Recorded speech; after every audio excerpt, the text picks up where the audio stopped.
Olá pessoal, sejam bem-vindos a mais um vídeo para o canal 3D SNC. E nesse vídeo eu estarei dando uma continuidade à nossa série Banco de Dados para a Web, criando a nossa primeira tabela. Espero que você goste, não esqueça de comentar e curtir também o nosso vídeo. E aí, se você ainda não é inscrito no canal, se inscreva no canal para poder ficar por dentro de todas as novidades que aparecerem por aqui, ok? Então vamos lá começar clicando no SQL. Nessa série nós estaremos trabalhando apenas utilizando os comandos aqui no modo SQL.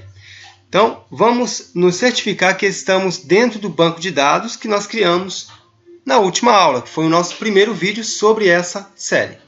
Então você clica aqui, ó, DB-SQL, depois SQL, e para criar a sua primeira tabela você vai utilizar o comando create, dá um espaço, table, dá um espaço e o nome da tabela. Nesse caso, somente para a gente poder ter um exemplo, eu vou colocar tb underline usuário. E aí, diferente do nosso banco, nós precisamos abrir o parênteses e fechar o parênteses. E depois é que nós colocamos o ponto e vírgula.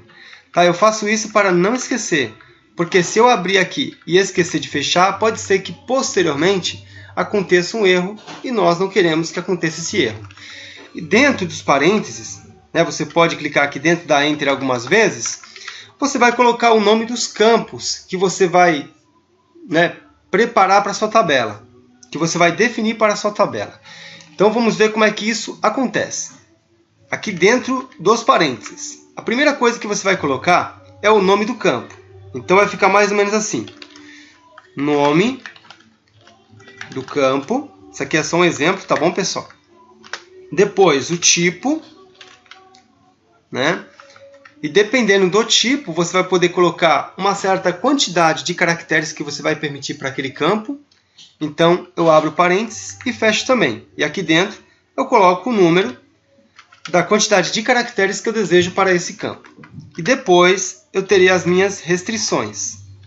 Tá? Então, essa vai ser a nossa estrutura. Caso a nossa tabela tenha mais de um campo, eu coloco uma vírgula e o próximo campo eu coloco ele aqui embaixo. Aqui eu coloco um novo campo, digamos assim. Aí eu venho com o tipo de novo, abre e fecha parênteses, a quantidade de caracteres e restrições. Tá? Se eu tivesse um outro campo, eu colocaria a vírgula de novo, daria Enter.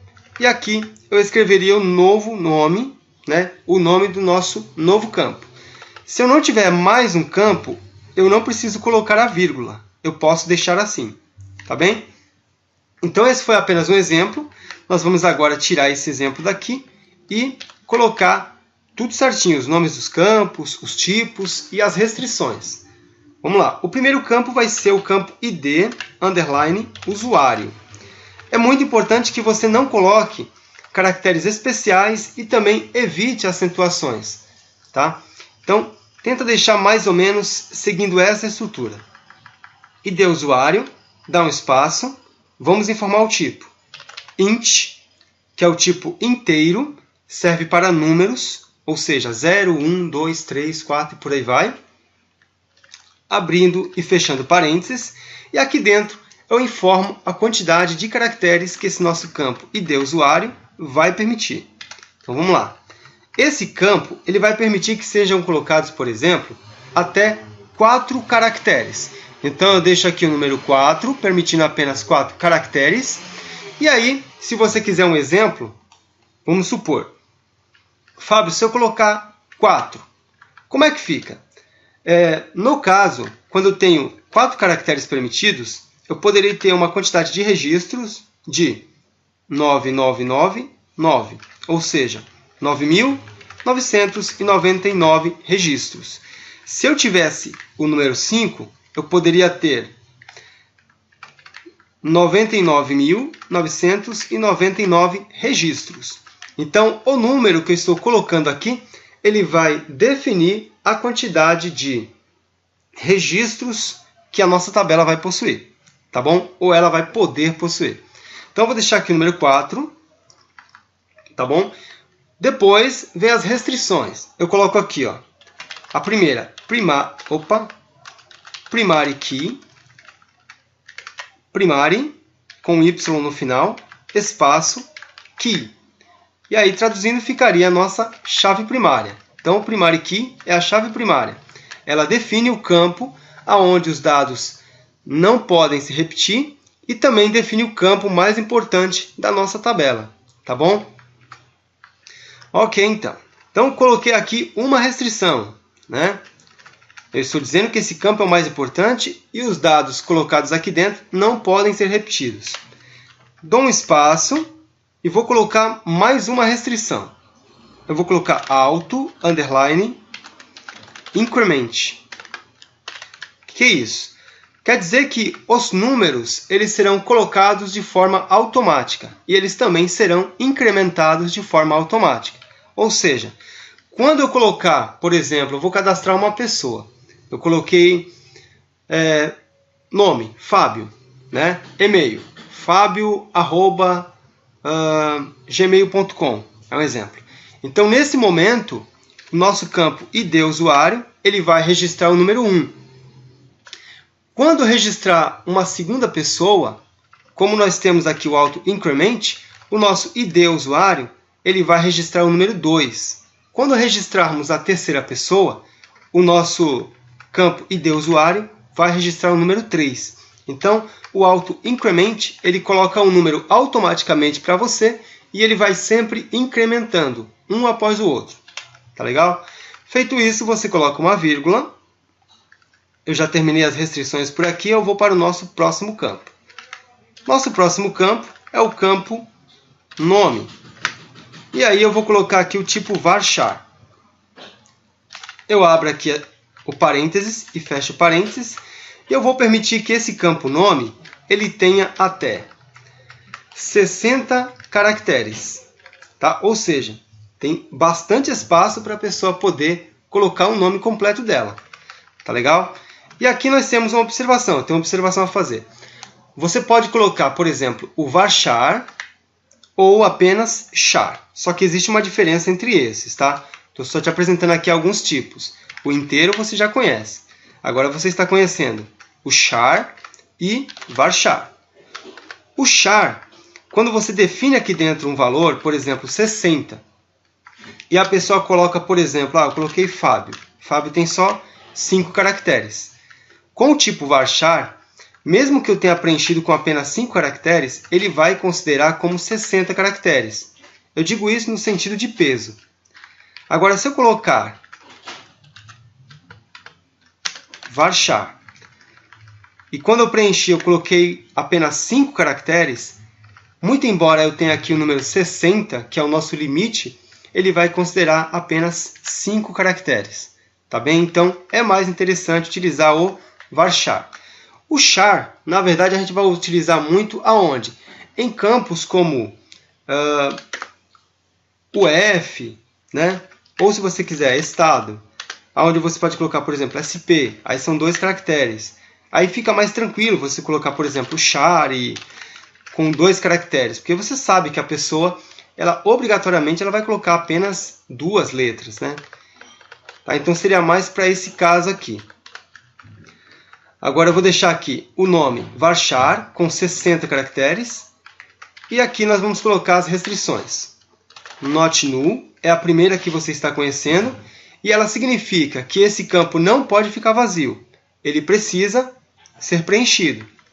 Tá bom? Vírgula. Vamos colocar um outro. Eu vou colocar aqui, por exemplo, telefone. Varchar. Aqui eu estou abrindo parênteses de novo, vou colocar aqui 15. E aí eu falo assim, null é a restrição. O que é o null? O null, ele diz que esse campo telefone, ele não deve ser preenchido obrigatoriamente. Quer dizer, ele fica como opcional. A pessoa preenche se ela quiser. Tá? Mas se ela quiser deixar vazio também pode. Por quê? A restrição null diz que o nosso campo pode ter um valor nulo, por exemplo. Ou seja, ficar vazio. E aqui é diferente. Not null quer dizer não nulo. Não pode ficar vazio. Então, nós conhecemos aqui o tipo inteiro, o tipo varchar e o tipo char. Tá? Eu vou colocar aqui só para a gente poder ter como uma anotação, pessoal. Eu vou colocar aqui o campo UF e aqui o tipo char com 2 caracteres. E aí eu vou deixar como null. Tá? Então nós conhecemos aí o int, o tipo varchar, o tipo char. Conhecemos a restrição primary key, que indica o campo onde os valores não serão repetidos e também indica o campo mais importante da sua tabela. Nós aprendemos que o primary key é a nossa chave primária e aprendemos também sobre o auto increment, que coloca um número automaticamente e vai incrementando esse número. Tá legal? Depois aprendemos também sobre o not null, que diz que esse campo não pode ficar vazio, ele precisa ser preenchido. E aprendemos também sobre a restrição null, que diz que o nosso campo pode ficar vazio. Tá legal? Então, feito isso, você vai clicar em executar. Então, aí está. A nossa tabela foi criada. Você pode dar uma olhada aqui na sua esquerda. A tabela usuário foi criada. Se você clicar no mais, você consegue ver, por exemplo, columns. Dá um clique no mais. E aqui nós temos os campos que nós criamos. O ID, o nome, o telefone e o F. Tá bom? Caso você queira excluir essa tabela, você pode voltar aqui no SQL. E aí você coloca o comando drop table. Esse drop é utilizado para você poder excluir. Então eu estou excluindo o quê? A tabela. Qual o nome da tabela? TB underline usuário. E aí eu coloco o ponto e vírgula aqui no final. Então eu estou removendo a tabela usuário. E aí eu posso clicar em executar. Pronto, a nossa tabela foi removida. Você pode ver que aqui no nosso banco DB+SQL ela não aparece. Tá bom? Então nós aprendemos a criar uma tabela, a criar os campos, aprendemos um pouco sobre os tipos de dados e também sobre algumas restrições. No próximo vídeo a gente dá uma continuidade aprendendo um pouco mais sobre a criação de tabelas e vamos ver o que acontece. Tá bom? Então eu espero você no próximo vídeo. Um forte abraço, até lá, pessoal. Tchau, tchau.